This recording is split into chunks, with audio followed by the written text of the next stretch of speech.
ہمارے ہاں آج کل جو مسلم سوسائٹی کے اندر بھی اور عالم اسلام ایک بہت بڑا ایشو ہے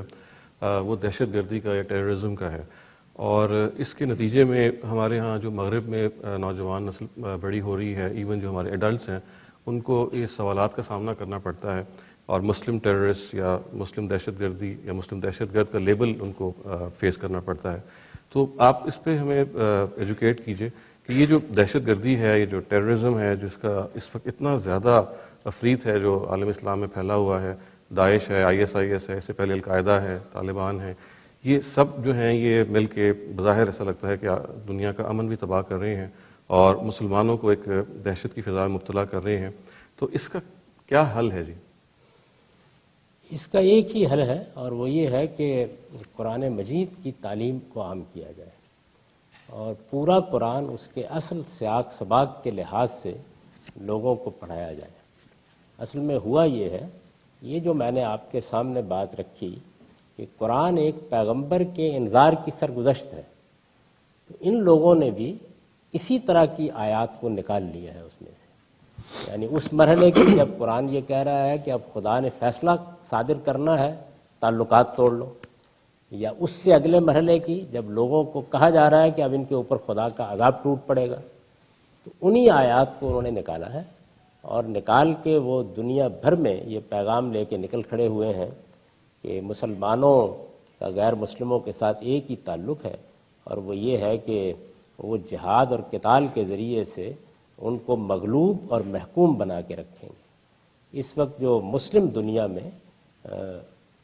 ہمارا مذہبی فکر ہے یا ریلیجیس تھاٹ ہے،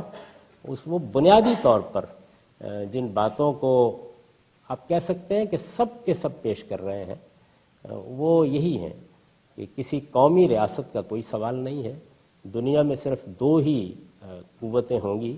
ایک مسلمان ہے، ایک غیر مسلم ہے۔ مسلمانوں کی ایک ہی ریاست دنیا بھر میں ہونی چاہیے جس کو خلافت کہا جاتا ہے، اور یہ خلافت جب بھی قائم ہوگی اس کی دو بنیادی ذمہ داریاں ہیں۔ ایک یہ کہ دنیا میں غیر مسلموں کی کوئی حکومت قائم نہ رہنے دے، اس لیے کہ غیر مسلم خدا کی زمین پر حکومت کرنے کا حق نہیں رکھتے، اور جو لوگ اس خلافت کے اندر مسلمان کی حیثیت سے بستے ہوں ان پر خدا کے دین کا ہر حکم جو اس خلافت کے نزدیک حکم ہے وہ بندوق کی طاقت سے نافذ کر دیں۔ یہ تصور انہوں نے اخذ کیا ہے، اور اسی پر یہ ساری دہشت گردی اور یہ سب کچھ پیدا ہو رہا ہے۔ جب تک اس تصور کو کنفرنٹ نہیں کیا جائے گا اور لوگوں کو یہ بتایا نہیں جائے گا کہ یہ قرآن مجید کی بہت سی آیات کو اس کے کانٹیکسٹ سے، اس کے سیاق سباق سے الگ کر کے نتائج نکالے جا رہے ہیں، اس کو ختم نہیں کیا جا سکتا۔ چنانچہ ضروری ہے کہ لوگوں کو خدا کی کتاب کے بارے میں ایجوکیٹ کیا جائے۔ میں جب ایجوکیٹ کرنے کا لفظ کہتا ہوں تو اس کا مطلب یہ نہیں ہوتا کہ اگر لوگ ایک بات کہہ رہے ہیں تو ہم جواب میں دوسری بات کہہ دیں۔ اس کا مطلب یہ ہے کہ لوگوں کو بتایا جائے کہ اصل بات کیا ہے، لوگوں کو بتایا جائے اصل بات کا آرگومنٹ کیا ہے، پھر ان کو بتایا جائے کہ جو لوگ اختلاف کر رہے ہیں وہ غلطی کہاں سے کھا رہے ہیں اور ان کا آرگومنٹ کیا ہے، اور اس طریقے سے جب وہ ایجوکیٹ ہو جائیں گے تو پھر وہ اس پروپیگنڈے سے متاثر نہیں ہوگے جو بدقسمتی سے اس وقت بہت سے نوجوانوں کو اپنے گھروں سے نکال لیتا ہے، یونیورسٹیوں سے نکال لیتا ہے، اور ان کو یہ خواب دکھایا جاتا ہے کہ چونکہ دنیا میں ہم نے ایک خلافت قائم کرنی ہے اور باقی دنیا پر اپنا غلبہ قائم کرنا ہے تو تم بھی ہمارا ساتھ دو۔ یہ چیز اس وقت تک ختم نہیں ہو سکتی جب تک کہ ہم تعلیم کا بہت اچھے پیمانے پر بندوبست نہ کریں۔ اگر میں آپ برا نہ محسوس کریں تو یہ عرض کروں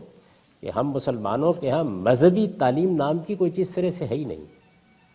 یعنی لوگوں کو دین کے معاملے میں ایجوکیٹ ہونا چاہیے۔ بڑے بڑے دانشور، بہت بڑے بڑے حکماء،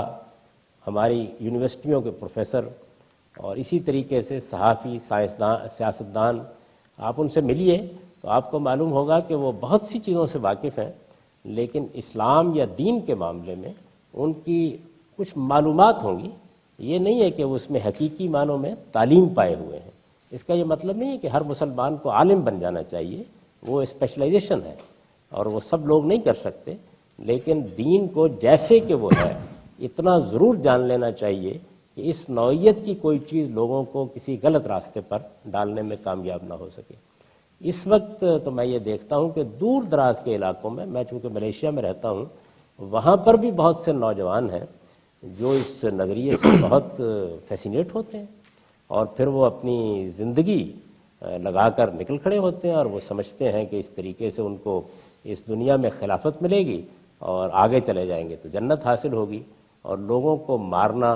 یہ گویا ان کے نزدیک ایک مذہبی فریضہ بن جاتا ہے۔ یہ سب صرف اس لیے ہے کہ ہم نے مذہب کے معاملے میں، دین کے معاملے میں اپنی قوم کو ایجوکیٹ نہیں کیا، اور چونکہ ایجوکیٹ نہیں کیا تو اس کا نتیجہ یہ ہے کہ